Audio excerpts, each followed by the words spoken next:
Types of gamete, number तो पता है, 2 raise to the power n है ना।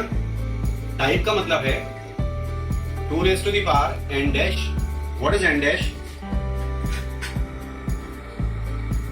Number of heterozygous allelic pairs. अब इसका एग्जांपल देख लीजिए। फॉर एग्जांपल,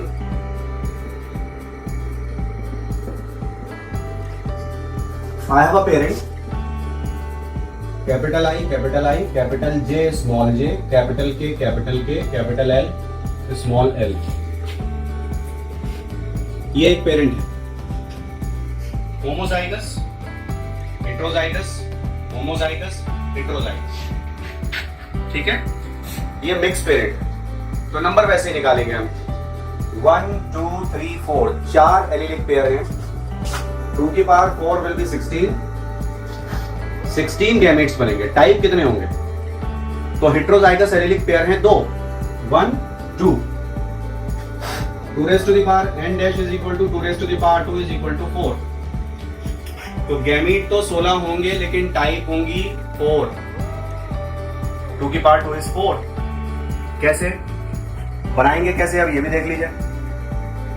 हमें गैमीट बनाने हैं हेटेरोजाइगस एलीलिक पेयर से। किससे? हेटेरोजाइगस एलीलिक पेयर से। हम भूल जाएंगे यहां पर कि ये भी लिखा है और ये भी लिखा है, इसको भूल जाएंगे। हम तो वही सिस्टम लेकर के चलेंगे, capital L small l, capital L small l, capital J small j। ऐसी तो बना रहे थे आप, capital R small r, capital Y small y मान लीजिए। तो हमने ऐसे बना लिया। अब क्या करना है, सबको कैपिटल K दे दीजिए, सबको कैपिटल I दे दीजिए। लिखते वक्त मैंने K की जगह छोड़ दी थी।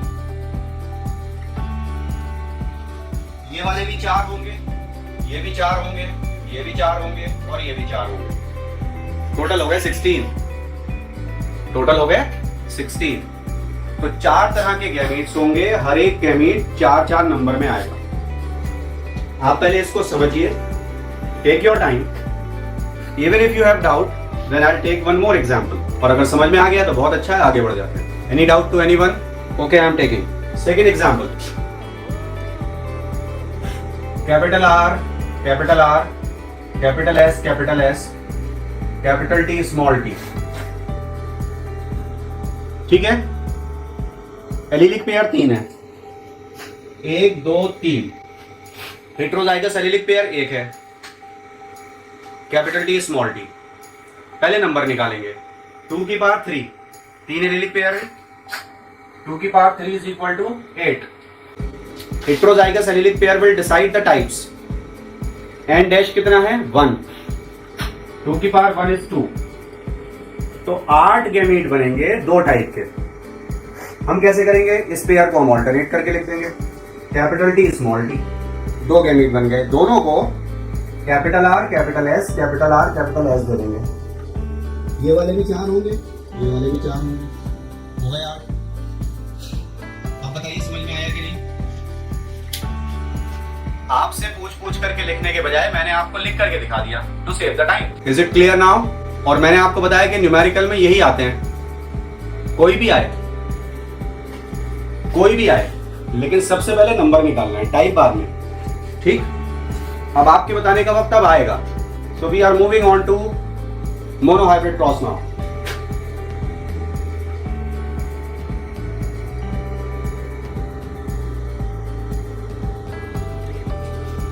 Monohybrid cross means a cross in which only one character is under study.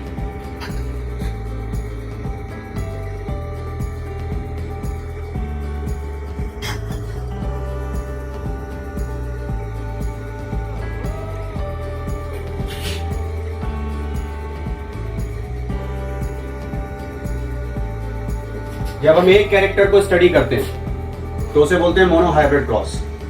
One gene interaction का मतलब था one gene for one character. इसके 5 टॉपिक हैं। पहला है मोनो हाइब्रिड क्रॉस, एनसीईआरटी में इसका नाम लिखा है इनहेरिटेंस ऑफ वन जीन।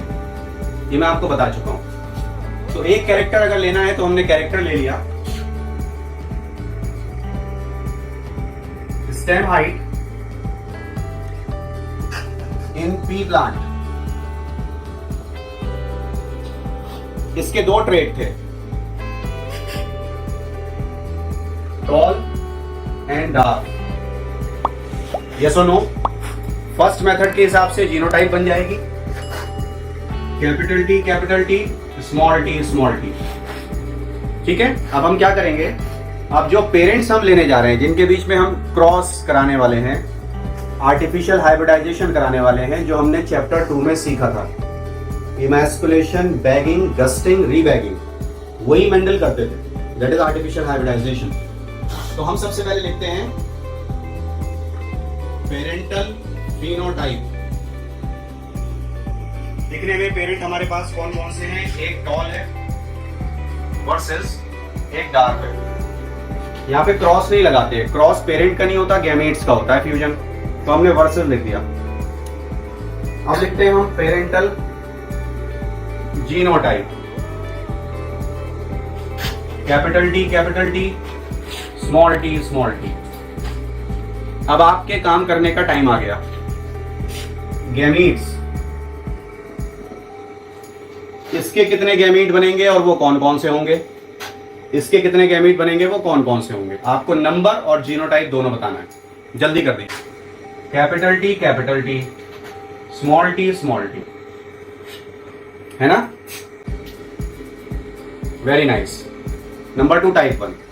तो इसलिए जेनेटिक्स में जब और कहीं पर भी जब चीजें एक जैसी होती हैं तो हम एक ही बार ले लेते हैं उसे।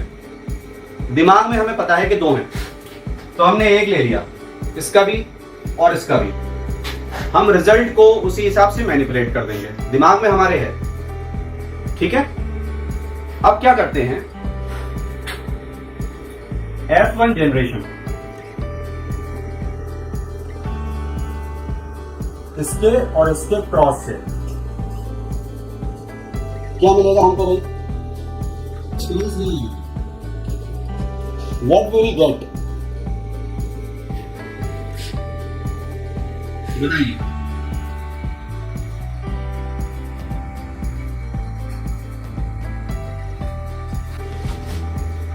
ये आएगा टॉल, और आप लिखिए इसकी पॉसिबल जीनोटाइप ये होगी। और अमान ने बिल्कुल सही बोला, ऐसे ऐसे 4 बनेंगे F1 में,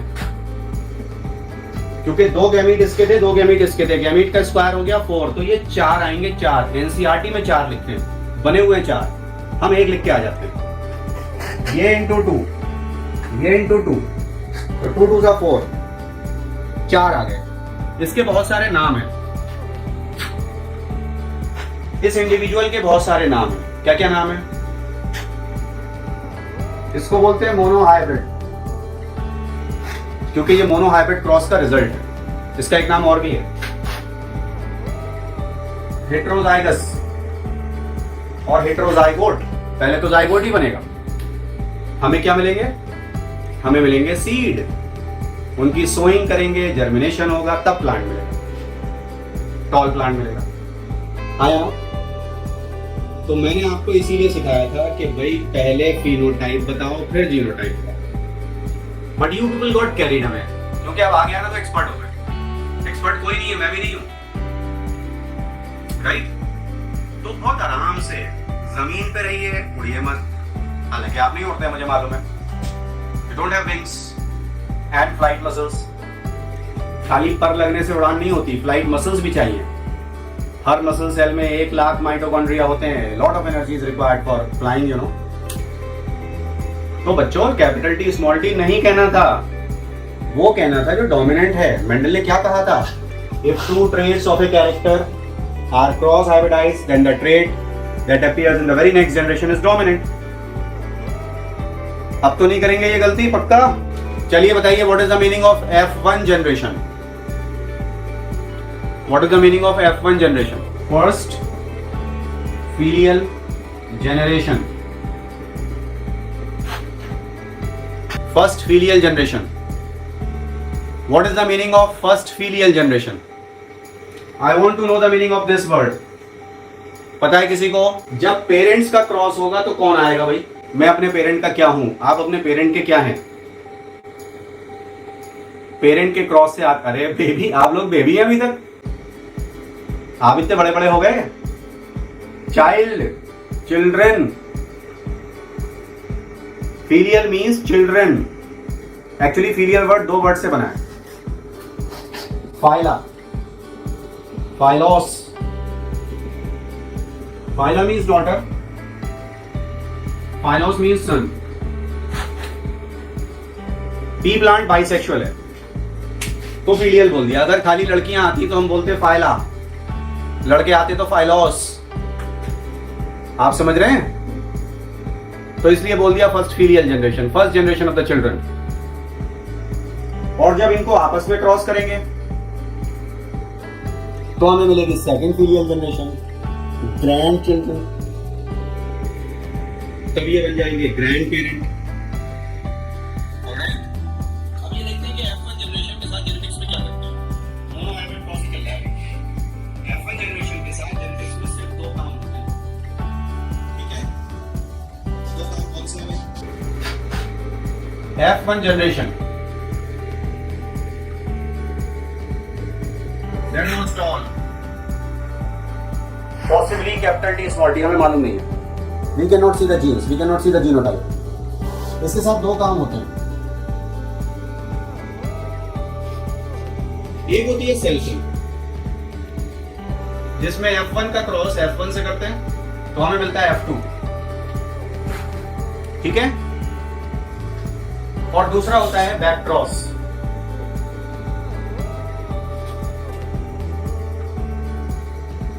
F1 is crossed with either of the parent.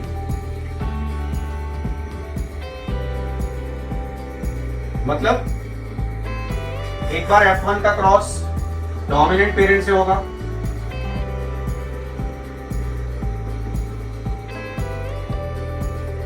एक बार F1 का क्रॉस रेसेसिव पेरेंट से होगा.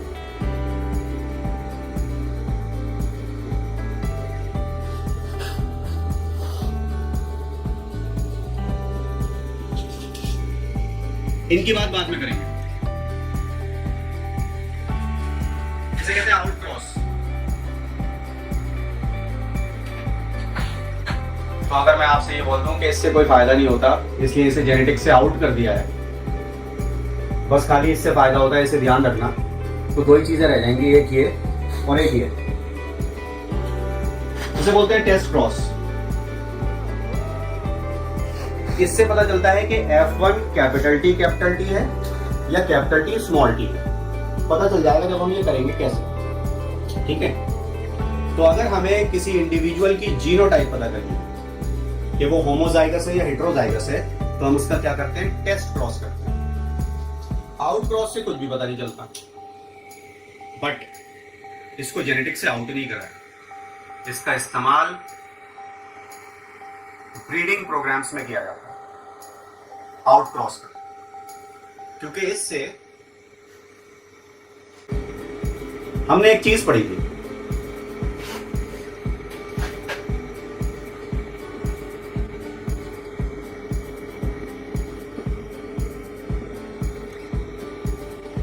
किसी को याद है या भूल गए सब?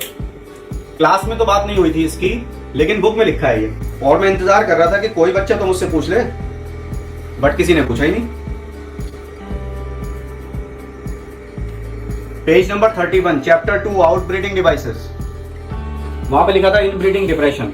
जब ये पूछा गया टेस्ट में, एग्जाम में, तो बच्चों ने लिख दिया प्लांट्स डिप्रेशन में चले जाते हैं. प्लांट्स डिप्रेशन में चले जाते हैं, उनको डिप्रेशन हो जाता है. एक्चुअली अगर हम ये काम लगातार कराते रहें, कंटिन्यूड सेल्फिंग,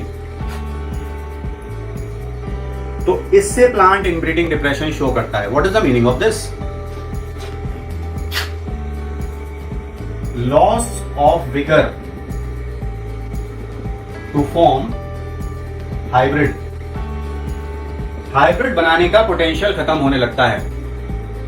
नॉट फर्टिलिटी खत्म नहीं होती है, विगर हाइब्रिड बनाने का पोटेंशियल खत्म हो जाता है। ये नुकसान है। यस, तो ये भी हमको टेस्ट क्रॉस से ही पता चलता है सारा। अगर हमें पता नहीं कि जीनोटाइप क्या है पेरेंट की, तो हम उसका टेस्ट क्रॉस करेंगे और रिजल्ट हमें बताएंगे, वो आपको भी पता चल जाएगा। अगर वो प्योर टॉल है, होमोजाइगस टॉल है, तो सारे टॉल आएंगे, और अगर हेटेरोजाइगस टॉल है तो रिजल्ट बदलेगा। You will see after test cross, सब सीख जाएंगे आप। वेट फॉर दैट, ठीक है। एक्चुअली मैं सारे बच्चों को मैसेज देना चाहता हूं। You must have heard about Amitabh Bachchan, star of millennium बोलते हैं लोग उन्हें। और क्यों बोलते हैं? क्योंकि जिस मूवी में वो होते थे, उस मूवी में किसी और एक्टर की जरूरत नहीं होती। वो डांसर भी होते थे, वो सिंगर भी होते थे, वो एंग्री यंग मैन भी होते थे, एक्टर तो वो है ही है। तो मल्टी स्टार मूवी हो जाती थी जब अकेले अमिताभ बच्चन मूवी में होते थे। लोग उन्हीं की वजह से पिक्चर देखने जाते थे कि अब ये क्या करेंगे। कॉमेडियन भी होते थे। तो एक मूवी में अमिताभ बच्चन जो थे, वो ये दिखाया कि वो जो कोर्ट होता है ना, कोर्ट, उसमें घूमते रहते थे, कचहरी।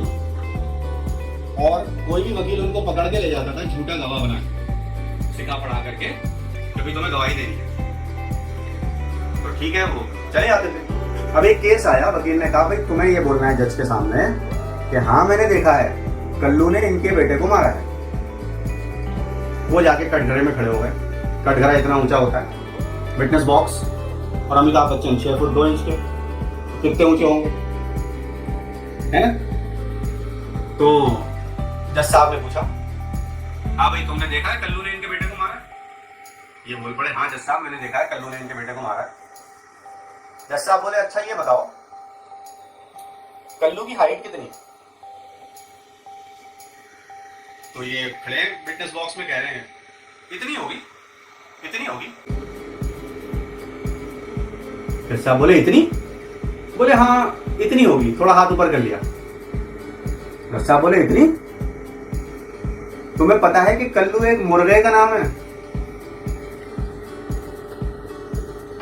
अब देखिए स्टार ऑफ मिलेनियम का जवाब।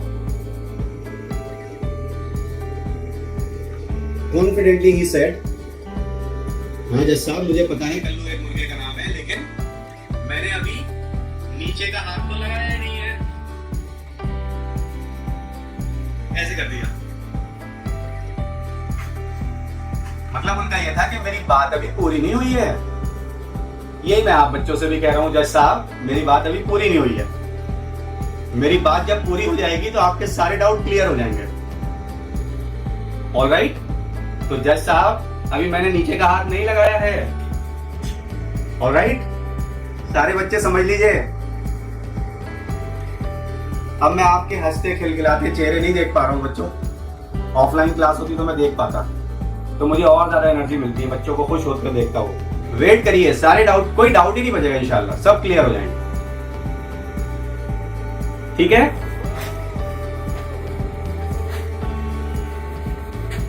चलिए, तो इसका एक फायदा भी होता है बच्चों। क्या फायदा होता है? ये तो नुकसान है। अब अगर हमें प्लांट को इनब्रीडिंग डिप्रेशन से या एनिमल को इनब्रीडिंग डिप्रेशन से निकालना है, तो हम ये करा देते हैं।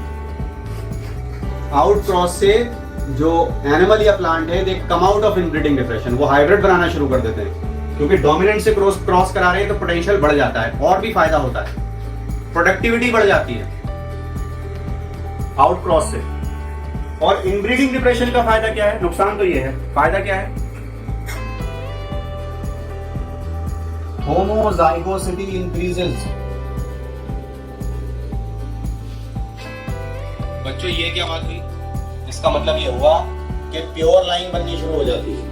कैपिटल टी स्मॉल टी ये मिलने शुरू हो जाते हैं। और इसका फायदा ये होता है कि जितने भी ब्रीडिंग प्रोग्राम्स, मैंने आपको पहले भी बताया, और अगर आपका सिलेबस चेंज नहीं हुआ तो चैप्टर 9 में आप पढ़ेंगे ये सारी बातें दोबारा से, कि जो ब्रीडिंग एक्सपेरिमेंट होते हैं उसमें प्योर प्लांट्स, प्योर एनिमल को, प्योर लाइन को लेना पड़ता है। इसका सिलेक्शन बहुत जरूरी है। And this is written in your book, if you can come on to page number 168, out crossing. पढ़ा आपने? Page 168, out crossing. It is the best breeding method for animals that are below average in productivity in milk production, growth rate in beef cattle. A single outcross often helps to overcome inbreeding depression. पता चला? आउटक्रॉस के दो फायदे, ठीक, और inbreeding depression का ये फायदा, ये नुकसान. अब एक और वर्ड आप सीख लीजिए जो आपकी एनसीईआरटी बुक में नहीं है.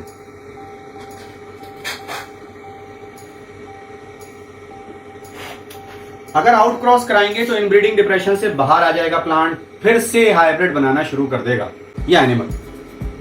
उसको बोलते हैं हिट्रोसिस और हाइब्रिड विगर. अगर इनब्रीडिंग डिप्रेशन था, loss of vigour to form hybrid, तो हिट्रोसिस क्या होगा? Gain in vigour to form hybrid. Just opposite of inbreeding depression, gain in vigour to form hybrid.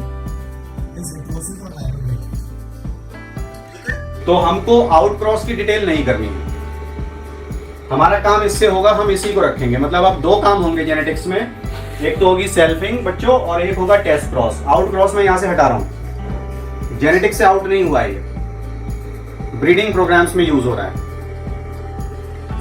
Gain in vigour to form hybrid. चलिए अब बताइए,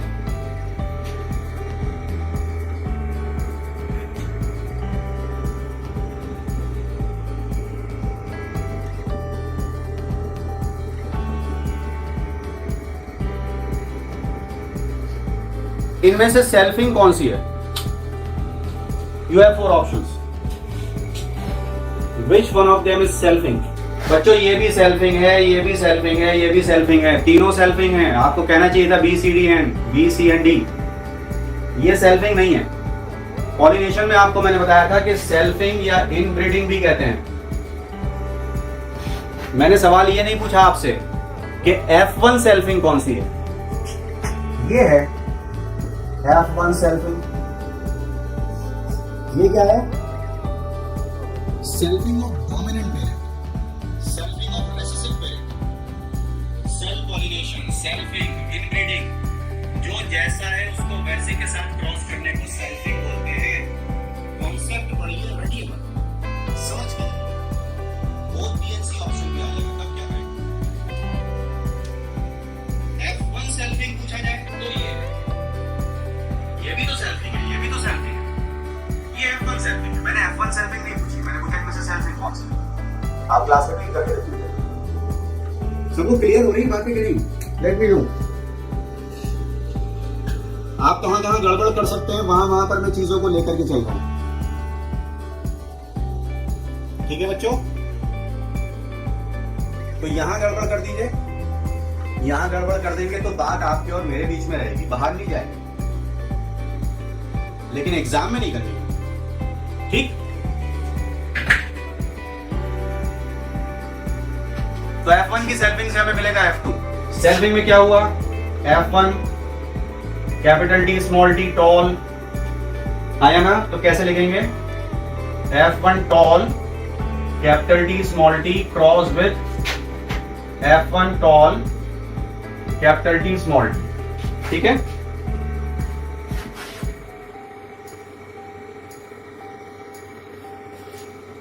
तो जब ये क्रॉस हमारे सामने आया तो जो पुराना तरीका था वो अपनाया लोगों ने. मतलब पहले लोगों ने पुराने तरीके से किया होगा, बाद में नए की तरफ गए. ये भी टॉल है और ये भी टॉल है. एज एक्सपेक्टेड कि शायद इसकी possible genotype capital T small t. ठीक है? तो जो पुराना तरीका था वो ये था,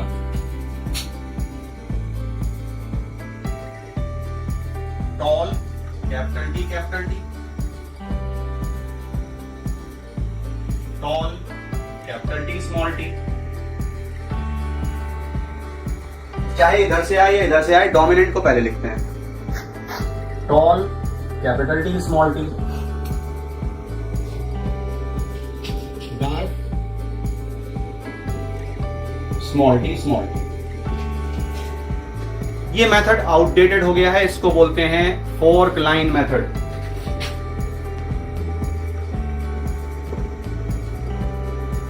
ठीक है, this is called fork line method.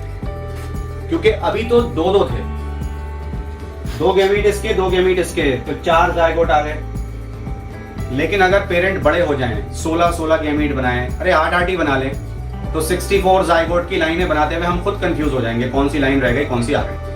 तो इसलिए fork line method is outdated, इसे बाहर निकाल दिया जेनेटिक्स से। अब इसकी जगह दूसरा मेथड आ गया, method of Punnett square. Punnett square में कितने स्क्वायर रखने हैं ये पता चलता है नंबर ऑफ जायगोट से।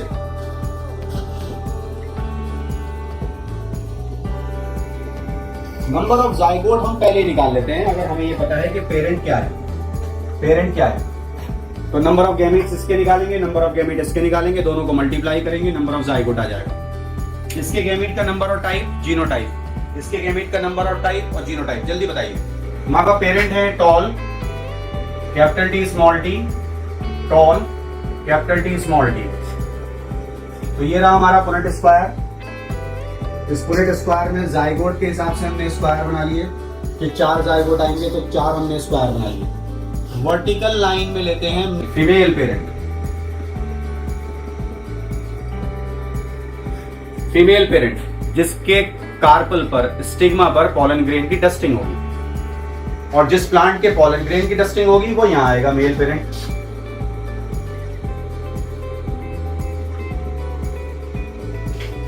ठीक है, लेकिन मेंडल ये कहते थे कि चाहे टॉल के पॉलन ग्रेन डार्क पे डालो, डार्क के स्टिग्मा पे डालो, ये डार्क के पॉलन ग्रेन टॉल के स्टिग्मा पर डालो, कोई फर्क नहीं पड़ेगा, आएगा वही जो डोमिनेंट है। मेंडल ने क्या बोला, reciprocal process doesn't make any difference. ये रेसिप्रोकल क्रॉस है, क्या टॉल के पॉलन ग्रेन डार्क के स्टिग्मा पे या डार्क के पॉलन ग्रेन टॉल के स्टिग्मा पर, इसको बोलते हैं रेसिप्रोकल क्रॉस। दोनों करके देख लिए मेंडल ने, आया वही जो डोमिनेंट था, हर बार टॉल हर बार टॉल हर बार टॉल। आपको ये बताने के लिए कि टॉल और डार्क में टॉल डोमिनेंट है, मेंडल ने 1024 प्लांट को क्रॉस हाइब्रिडाइज किया, आर्टिफिशियली हाइब्रिडाइज किया। कितनी मेहनत लोगों ने करी है। हम क्या करते हैं, एक ही बार प्रैक्टिकल करते हैं पूरे साल में और हमारी रीडिंग 100% आती है, और फिर हम प्रैक्टिकल में चले जाते हैं एक ही प्रैक्टिस में, क्योंकि हम आंसर से करते हैं ना काम, हमें आंसर पता होता है। अच्छा, जेनेटिक्स की एक मजेदार और बात है, बता दूं जेनेटिक्स का एक सीक्रेट बता दूं। आप लोगों के पास, सबके पास मोबाइल है, तो जेनेटिक्स में वही नंबर आपको मिलेंगे जो मोबाइल में नंबर मिलते हैं। ये देखना, बहुत मजा आएगा। मोबाइल में क्या नंबर मिलते हैं, 2 GB RAM, 4 GB RAM, 8 GB RAM, 16 GB RAM, 32 GB का मेमोरी कार्ड है 64, 128, 256, 512, 1024, यही नंबर मिलेंगे जेनेटिक्स में मोबाइल वाले। तो आपकी और भी आसान हो जाएगा। समझ रहे बात को कि नहीं? हाँ, तो साहब क्या हुआ फिर कि इस तरफ तो हमने ले लिया फीमेल पेरेंट, इसके गैमीट आ गए कैपिटल टी स्मॉल टी। इस तरफ आ गया पेरेंट, इसके गैमीट आ गए कैपिटल टी स्मॉल टी। ठीक है,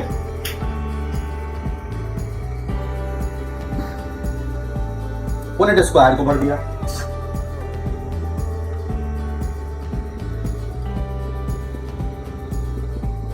अब जब जीनोटाइप से भर रहे हैं तो फिनोटाइप जीनोटाइप को देख के बतानी पड़ेगी, क्योंकि हम ये काम कॉपी पर कर रहे हैं।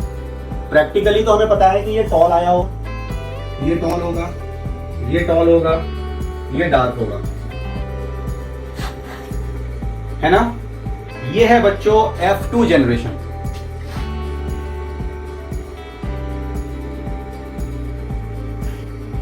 बच्चों यहां पर जेनेटिक्स खत्म। अब मेरे बताने का कुछ नहीं रहा, सब कुछ यहाँ पे छुपा हुआ है इसके अंदर, इस पुनेट स्क्वायर में सब कुछ छुपा हुआ है। इतनी चीजें इसमें से खोद के निकाल दी जाएंगी कि आप कहेंगे अब कुछ बचा ही नहीं है।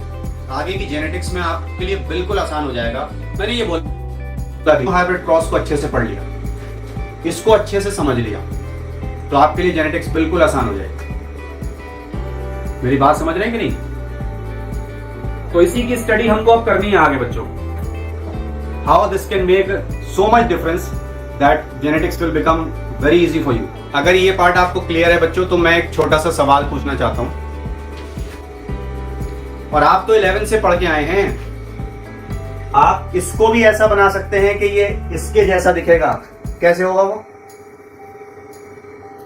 हम इसको फिनोटिपिकली ऐसा बना सकते हैं क्या कि ऐसा दिखे हमको?